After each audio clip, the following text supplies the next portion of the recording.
রাজধানীর রিভার হাসপাতালের সিসিইউতে চিকিৎসাধীন বিএনপি চেয়ারপারসন বেগম খালেদা জিয়ার রোগ মুক্তি কামনায় সারা দেশে বিশেষ দোয়া অনুষ্ঠিত হয়েছে। শুক্রবার জুমার নামাজের পর দেশের মসজিদগুলোতে দলের পক্ষ থেকে এ দোয়ার আয়োজন করা হয়। একই সঙ্গে নয়াপল্টনে মসজিদে আয়োজিত দোয়া মাহফিলে অংশ নেন দলের মহাসচিব মির্জা ফখরুল ইসলাম আলমগীর সহ সিনিয়র নেতারা। এই সময় বিএনপি মহাসচিব বেগম খালেদা জিয়ার জন্য দেশবাসীর দোয়া কামনা করেন। তিনি আরও বলেন, শনিবার কাতারের পাঠানো এয়ার অ্যাম্বুলেন্স পৌঁছালে রোববার লন্ডনে নেওয়া হবে বেগম খালেদা জিয়াকে।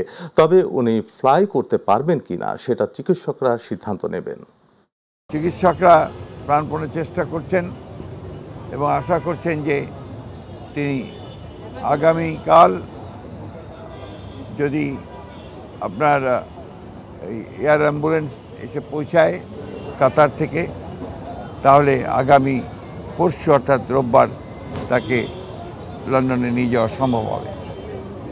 তবে তিনি এখনও গুরুতর অসুস্থ, সেই কারণে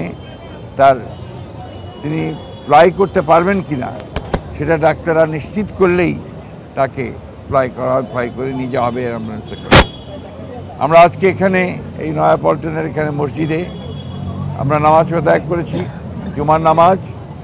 সারা দেশে আজকে জুমার নামাজের পরে বাংলাদেশের মানুষেরা দলমত নির্বিশেষে তারা আজকে এই মহান নেত্রীর জন্য, তার আরোগ্য লাভের জন্য, তিনি যে সুস্থ হয়ে আমাদের মাঝে ফিরে আসেন এবং দেশের যে সংকটময় মুহূর্তগুলোকে যেন তার ওই অগত্যে আমরা সবাই অতিক্রম করতে পারি, সেই দোয়া আজকে বাংলাদেশের মানুষ তার কাছে আল্লাহ তাআলার কাছে চেয়েছেন।